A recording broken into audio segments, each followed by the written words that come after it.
basically what I'm going to do is just start spraying it with water. There's only two things I use, water and then a product called D2, which is I've got in that sprayer, but this is what it looks like. It's about 50 bucks a gallon. So is that cheap? Strictly basically for... The D2 is just for all the algae and stuff. It's a biological cleaning agent, so it cleans lichen and other algae and stuff like that. And it continues to work. It sprays into the stone. I mean, it soaks into the stone and continues to work. But I'm just going to get the basic, the lichen off, the big stuff off right now. And then after I do that, then I'll spray it with the D2, and then we'll let it sit for 10 or 15 minutes. This is a marble stone, so this should clean up really nice. And you know, we can read. It's Sophie Rathburn is the name of the girl. She's 20 years old. What I know of her now is just stuff that was on Find a Grave. So I know she died when she was about 20. She the wife of George, I think GL or George Rathburn.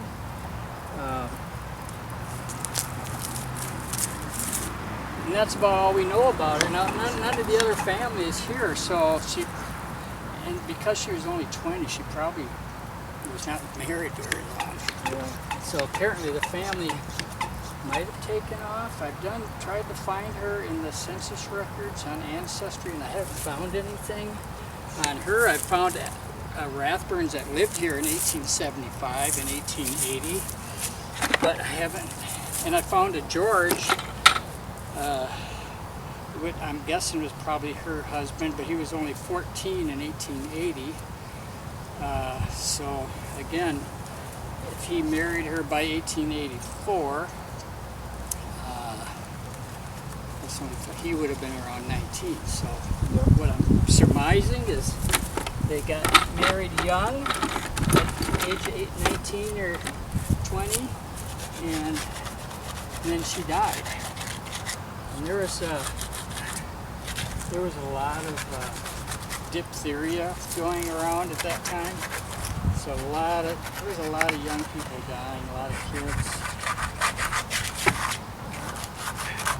But I think, like I said, I'm just going to work on this. And then you just use a plastic scraper. And I'm telling you, scratching anything? Right. So a pliable plastic scraper, you don't ever use a metal brush. This has got a lot of algae on it. Yeah. And you can tell the difference if they sit in the shade, they're going to get more growth on it. Yeah. This one is in the shade.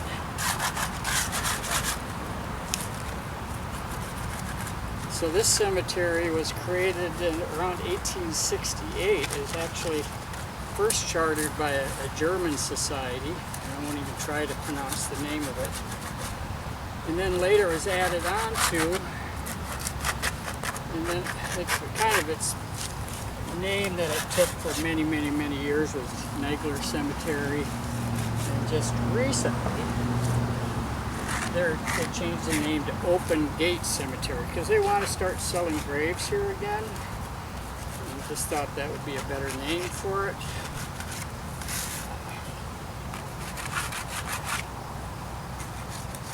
Yeah, a lot comes off just scraping. Yeah.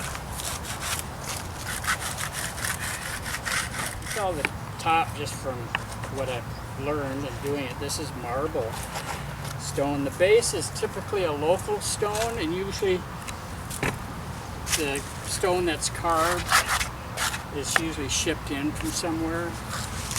But usually the bases are local stones. They can be like sandstone or limestone. Yeah.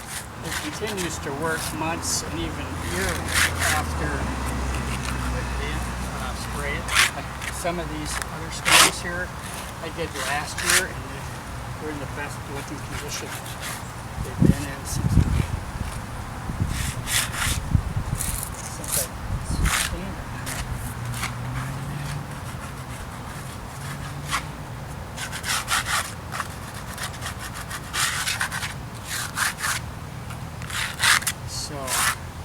Yeah, the other kind of neat, interesting thing about this cemetery, part of it's in Maple Grove, part of it is in Brooklyn Park.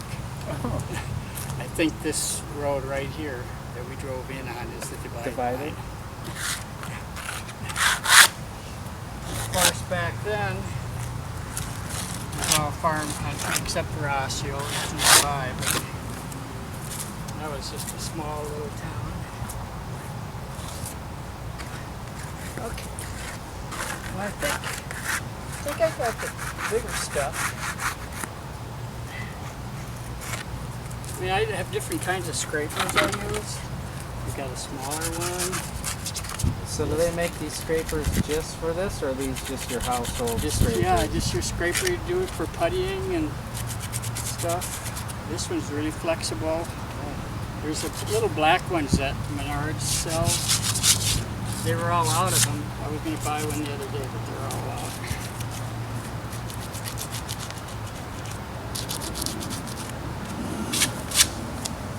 out. Again, everything is a nylon brush, nothing is metal. So nothing scrapes it. Yeah, some of these other scrapers I've just picked up along the way. Yeah, so, and then little craft knives for doing letters. Could do some of that right now.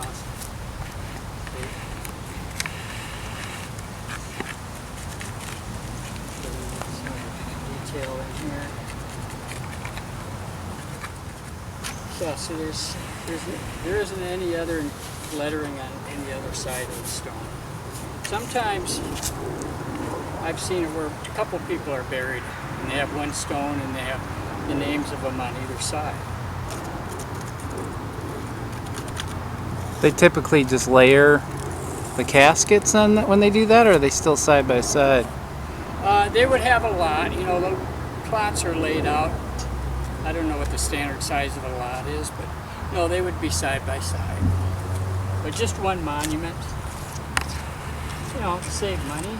These things were cheap. I mean, you could buy monuments through the Sears catalog at the turn of the century.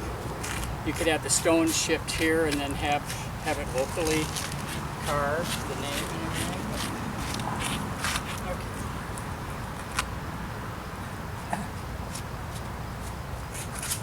Alright, so I think what I'll do now is I'll just spray it with the D2.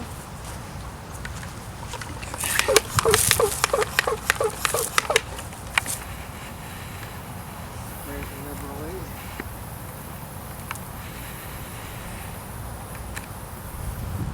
I always like to do the base too, as far as I can down to the ground. I think I said this D2 is about 50 bucks a gallon. It's not cheap. Do you mix that with water?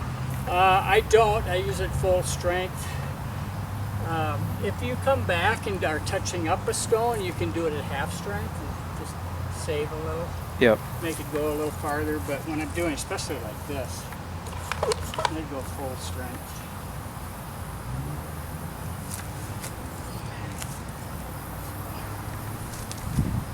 And then as I'm doing it, I'll use some more of it. I'll spray as I go. Alright, well, we're going to wait about 10 or 15 minutes.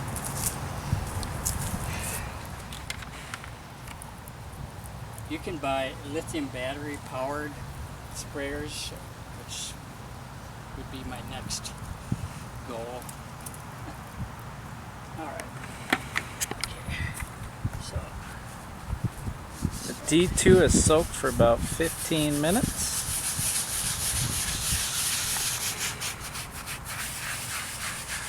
Wow.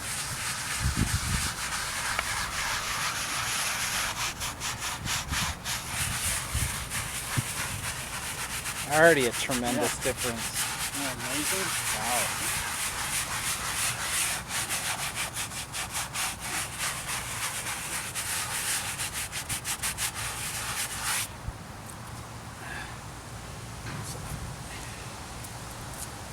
Jeez.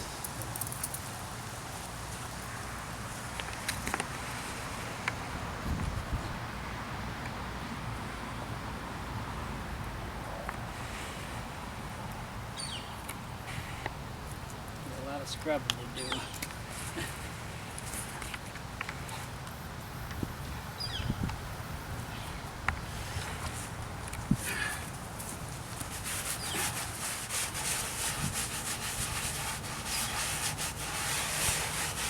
This might be a twofer.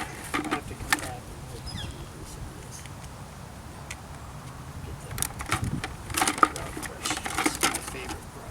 Kind of stiff.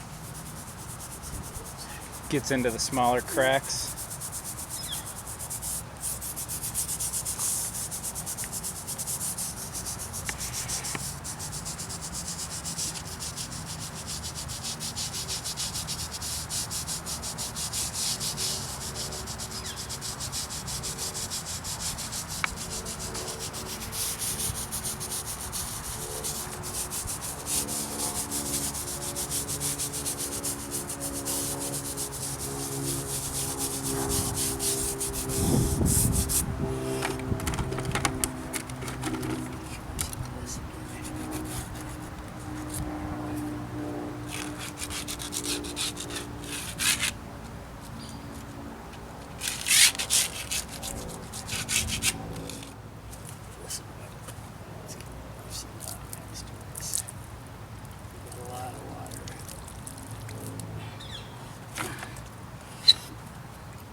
So my thinking here is, you know, I could just scrub all day and try to get this stuff off. I'm going to just do as good as I can on each side, and then I'll come back to it. Yeah, and then another day I might come back. You're basically giving it a good cleaning and soak now. Let the D2 do some of the work. Do some of the work over a few days, Yep. couple weeks, then you come back do it again. Yep. What got you into this? Well, it's just visiting family graves. You know, visiting cemeteries, doing family history is what got me into the cemeteries. But then, I think when I went to that workshop in Alexandria last week, it was kind of what got me going. I can't remember if I was already on track to clean before that. I think I was, but then I saw this workshop. And then there was a website called, well, two websites. I don't remember the name of them. It'll be in the link below. Yep. That gives you the standards. I mean, the professional standards for cleaning. So that's where I learned about D2, and that's where I learned about the steps, the process. Yeah, and you know, with conserving anything, even from being in the history business, it's do no harm. So, you know, there are things you can do to make things worse. Yep. With stone. That's what you want to avoid, which is what we talked about. Using steel brushes, using any other kind of chemical, power sprayers.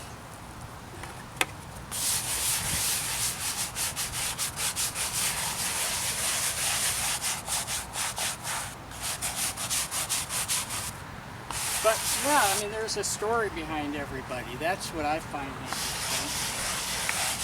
You know? It's more than just cleaning. Yeah, like this Sophie.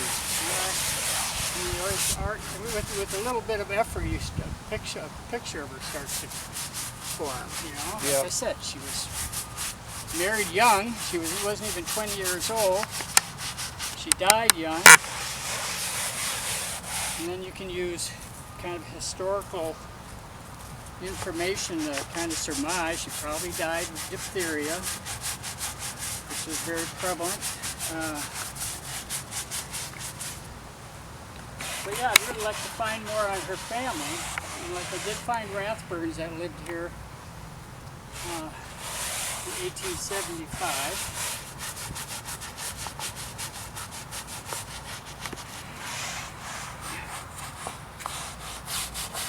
If I had, by doing Norwegian research, I'd know I would be going into the Lutheran parish records to find birth and death information, but these are Germans.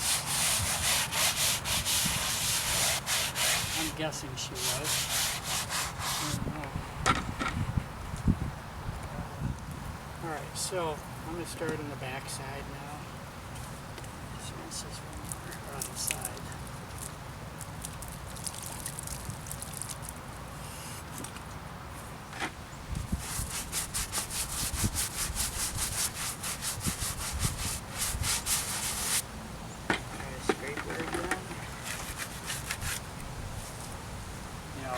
Found at every angle you're at, you can get something off of yeah, there. where you're working a different angle. Like when I'm scraping the lettering, if I'm at this angle, I might be able to get at a different angle in the lettering.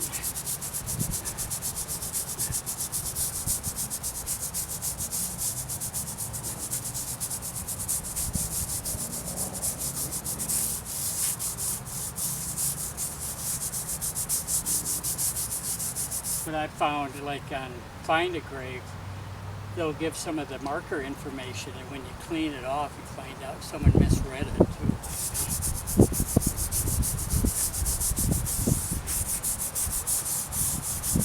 Another little fun fact I learned is when you're documenting, like what's on, inscription is on it, you put a backslash after each line.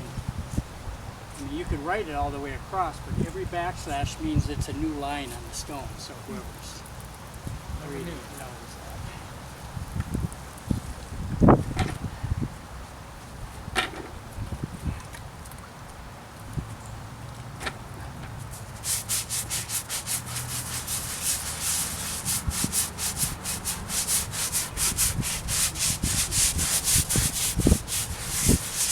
And they always talk about doing things in a circular motion and check all the different areas.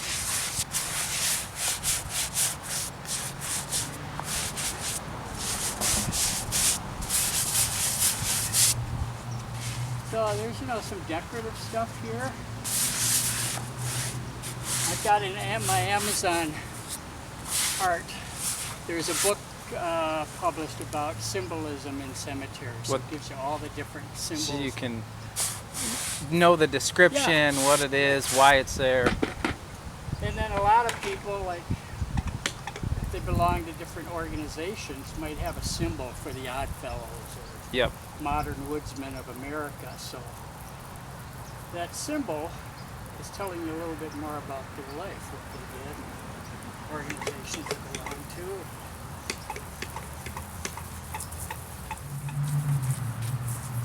So I also know the cemetery, like I said, it was started by a German organization. It was considered a free-thinking organization, and so they were kind of against organized religion. I'm familiar with that because the Bohemians, which is in my ancestry also, were free thinkers. And they were kind of anti-organized religion. Yep. And I think that was a little bit of what this organization was. So that far side of the cemetery was the first section. First section purchased, but the irony is there's no old stones over there. So that's got us a little confused why that is.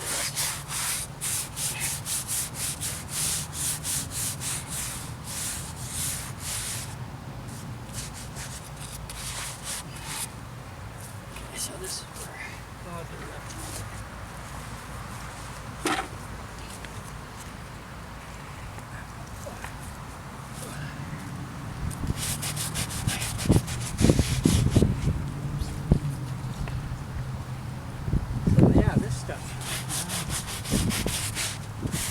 Seeing that come off is beautiful. I think we'll really be surprised after a couple of days. Yeah. It's already a tremendous difference. Yeah. You gotta think, has it ever been cleaned? Or I doubt it. when's the last time it was cleaned?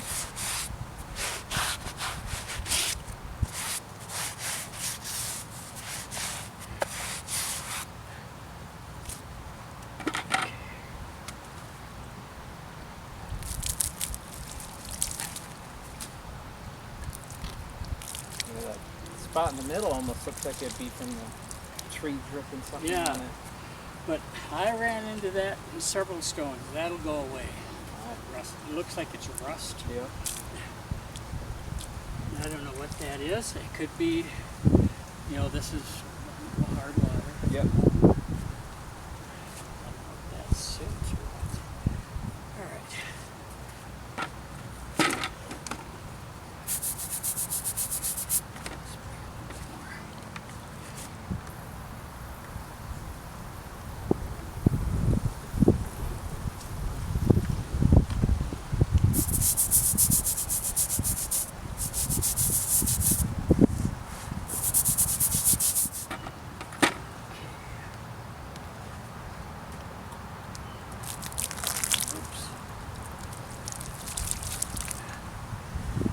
All right, 2 more sides to go.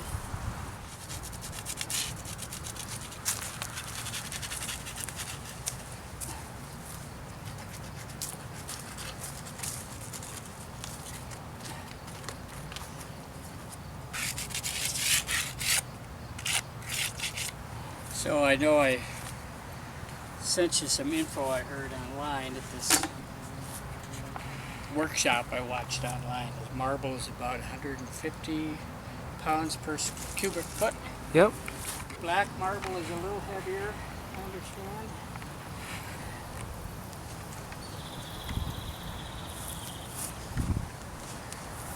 I'd like to do a little more research on where marble came from. I think Vermont was a big supplier, but that's just what I heard. I don't know where the stuff really came from. Like I've seen on Ancestry, when I'm researching, I found order forms that the family put in for a veteran stone, like Yep. say 1918. They have to fill out a form with the Department of Veteran Services and request a stone. And on those order forms, it'll say where the stone is coming from. So I've seen Vermont on that. So any family of a veteran can request a stone. And if the stone gets broken or eroded, you can request another one. Wow. And again, this is another thing a lot of people know with videos I've watched, but the National Park Service for all the national veteran cemeteries use D2. Oh. That's the go-to cleaner.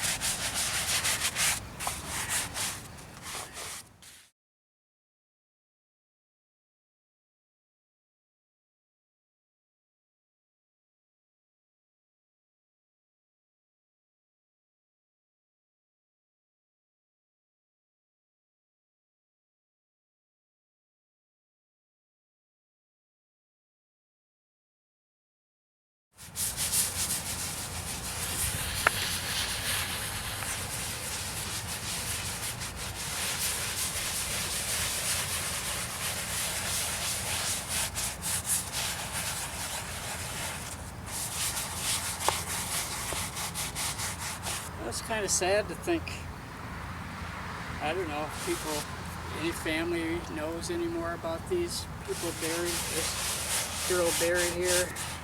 It's kind of sad to think she's got no family around. Is there anyone? She died and everybody moved on. You know, Find a Grave is such a good site because if there's active family around, you can usually tell. They'll have posted pictures, and when they posted those pictures, they'll list other family. Like a lot of websites might have Sophie Rathburn, like on Find a Grave it says her husband, but in other places examples. It would say who her parents were and have a link to where they're buried, and all her siblings, and have a link to where they're buried. I found that a lot. And I can do that myself. Yep. They have whoever administers that website. So I know where Sophie's husband is buried. If I find him, I can post that, and the administrator find a grave would approve it. Mm-hmm. Now they have a link to where her husband's buried. Makes it easier for someone doing research on their family. Yep.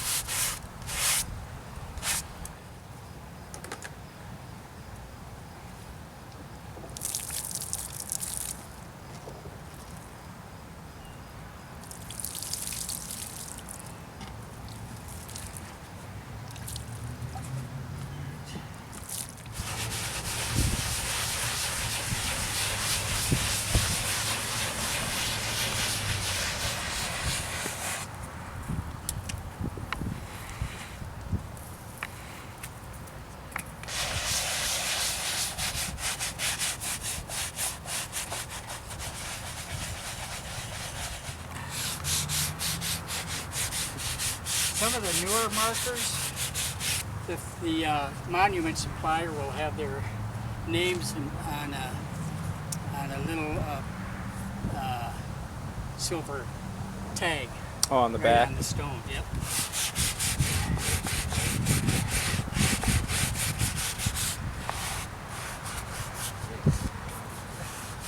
This side looks like it's going to clean up real nice.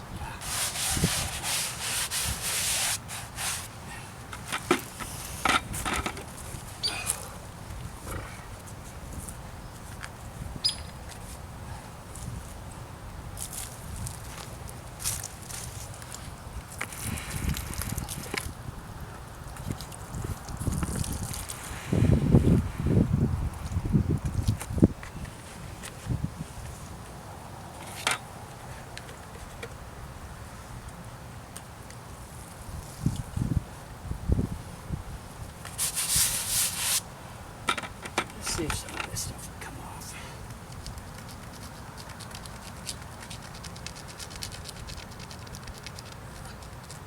A little bit, but not worth the effort at this point. So if you can't get it off the first time, you just kind of let her soak in. Yep. A couple weeks later, get it again. You're right. When it's suds, when they start turning white, that's a good sign things are getting clean.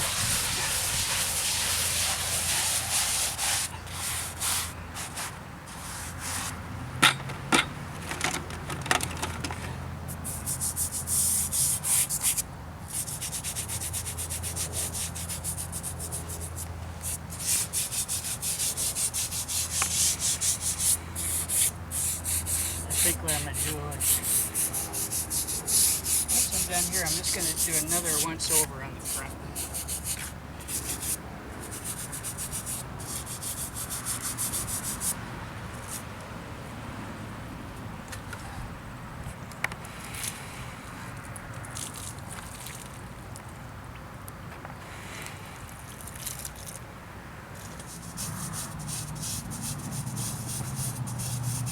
It's an 84.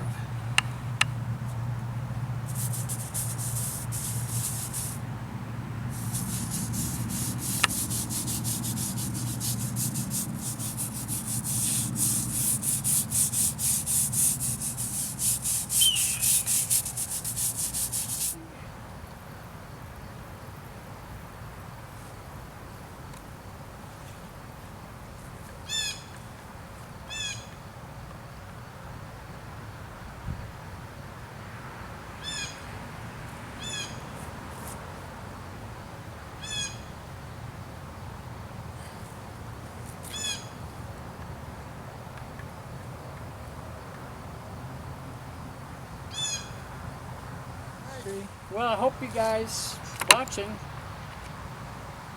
learned something about cleaning gravestones. It's really simple. Water, D2, good brushes, and it's fun to see what comes alive after you clean them. So if you like what you've seen and want to learn more, subscribe and there'll be more videos. Thank you.